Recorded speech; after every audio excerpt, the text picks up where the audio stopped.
पुस्तक भटोबाचा कर्दनकाळ ज्योतिबा, लेखक पुरुषोत्तम खेडेकर। आजचा व्हिडिओ खूप महत्त्वपूर्ण होणार आहे। व्हिडिओ लास्टपर्यंत बघा। आवडल्यास लाईक आणि शेअर नक्की करा। प्रकरण 15 हजरत मोहम्मद पैगंबराचा पोवाडा। धार्मिक शोषणाविरुद्ध बंड करून जनसामान्य माणूस स्वतः स्वतंत्रपणे भक्ती करू शकतो व सन्मानाने जगू शकतो। हजरत मोहम्मद पैगंबर यांनी इस्लाम धर्माची स्थापना करून हे सिद्ध केले। इस्लाममध्ये समता असल्याचे ज्योतिबांनी लहानपणी अनुभवले होते।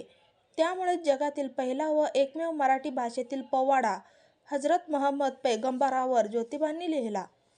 भारतात हिंदू, मुसलमान, ख्रिश्चन, बौद्ध, जैन इत्यादी सर्व धर्मांमध्ये सलोखा बंधुभाव निर्माण व्हावा यासाठी त्यांनी साहित्य निर्माण केले, समाज प्रबोधन केले।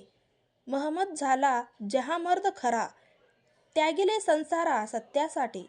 खोटा धर्म सोडा सांगे जगताला, जन्म घालविला ईशापायी। जगहितासाठी लिहिले कुराण, हिमतीचा राणा जगीवीर। जगाचा पालक निर्मिक अनादी, सर्व काळवंदी निके सत्य।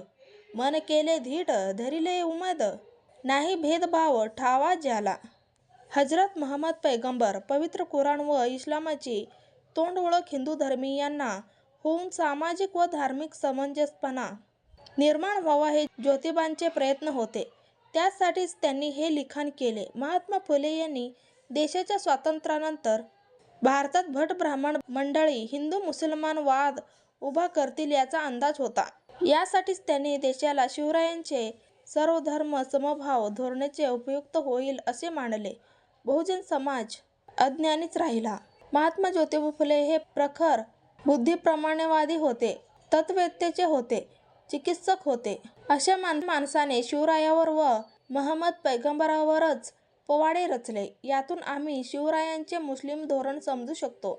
आज आपल्या देशात शिवरायांचे नाव घेऊन जो मुसलमान विरोध होतो आहे त्यात सामान्य माणूस भरडला जात आहे। व्हिडिओ जर आवडला असेल तर लाईक आणि सबस्क्राईब नक्की करा। पुढील व्हिडिओ खूप महत्त्वाचा